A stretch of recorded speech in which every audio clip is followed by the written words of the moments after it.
વડોદરા શહેરના અટલાદરા વિસ્તારમાં બ્લિંકિટ કંપનીના 2 ડિલિવરી બોય વચ્ચે જાહેર માર્ગ પર જ મારામારી થયાનો વિડિયો સોશિયલ મીડિયામાં વાયરલ થયો.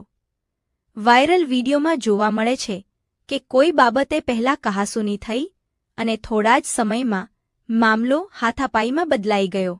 બંને યુવકો જાહેરમાં એકબીજા પર હુમલો કરતા નજરે પડે છે, જેના કારણે આસપાસના લોકોમાં ભયનો માહોલ સર્જાયો હતો.